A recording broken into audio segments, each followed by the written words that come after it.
Greetings. I'm Jose Bonilla, and I've been asked the questions many times before. Why should I build a home business? Why should I step out of my 9 to 5 job and get out of the rat race? At the turn of this last century, you had the Industrial Revolution. The majority were self-employed before then. There was no federal government to take care of everyone, no stock market, and no corporations.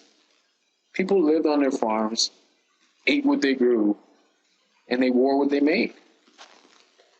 The corporations didn't even come into place until during the World Wars and the Industrial Revolution itself, where the majority moved to the cities after the Great Depression.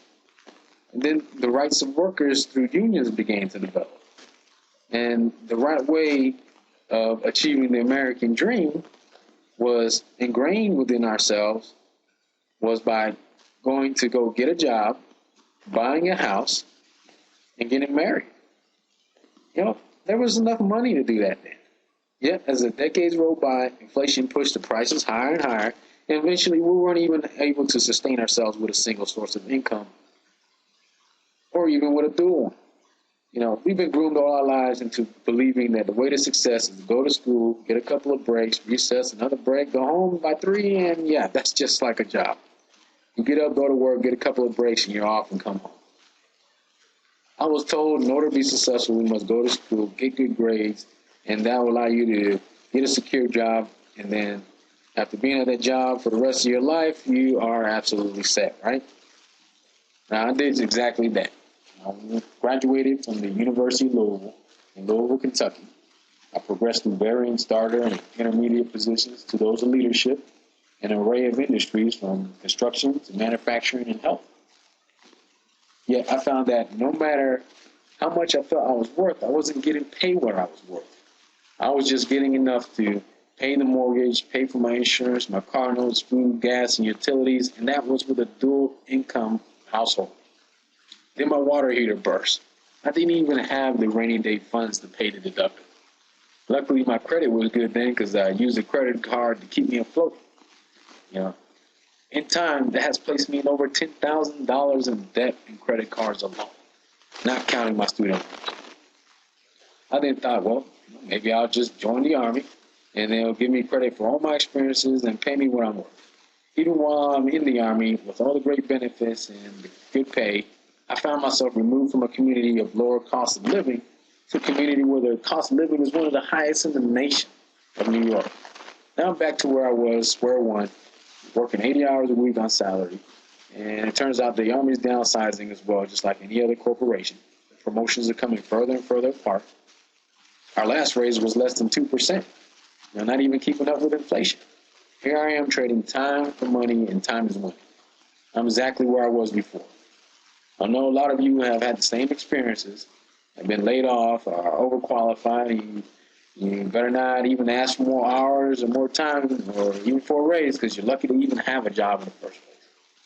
Now, even the federal government states right now that 97% of the Americans will retire broke. That's absolutely broke. That's 97% depending on family, government, and friends by the age of 65. The economy just isn't doing so well. You see it every day, if not in your life with your families, but in the lives of other families, because not everybody's wealthy. And you have to hear the stories when you turn on the TV. It's what you see every day. They say even sending your children to school is not economically sound because you won't see that return on investment for 30 years. Companies don't have 401ks. There isn't going to be Social Security. The first time in modern history, it's riskier to bet your financial future on your job than a home-based business. They say we need more jobs, but to get more jobs, we need more entrepreneurs to start small business in order to get more jobs. The government's telling you don't rely on your job, don't rely on federal government to start your own business. It doesn't cost $100,000 to start a business. Some franchises are in the top 500 are just between $2,500 and $5,000. Now, home-based business itself just starts at $30 to a couple of $100. In America, we have no shortage of opportunities. There are so many opportunities out there. The most difficult thing is to find the right one for you. There is no one company that will fill the needs of everybody. So, well, how do you go about finding the right one for yourself?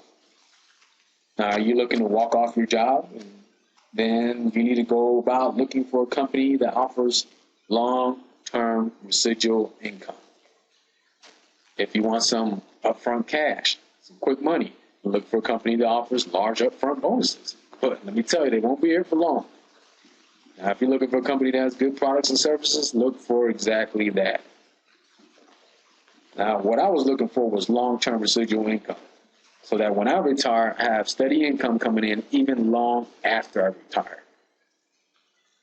But you can't be involved with everything now. All the millionaires found one thing, did great at it before they moved on to another one. Tyler Perry said it best. If you plant a seed, you water the seed to make it grow. But if you plant too many, you won't get much growth out of each one.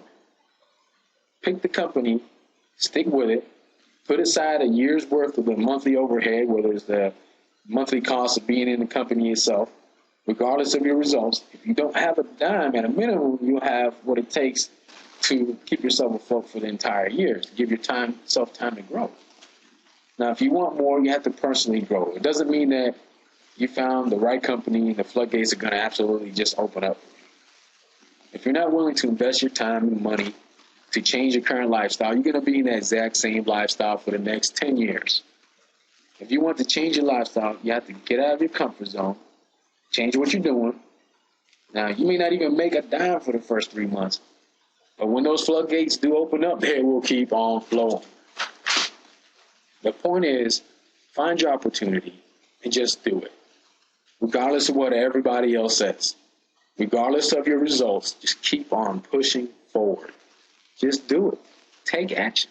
The only way to lose is to choose to fail. And the only way you can choose to fail is by not getting started or quitting while you're there. It's the truth.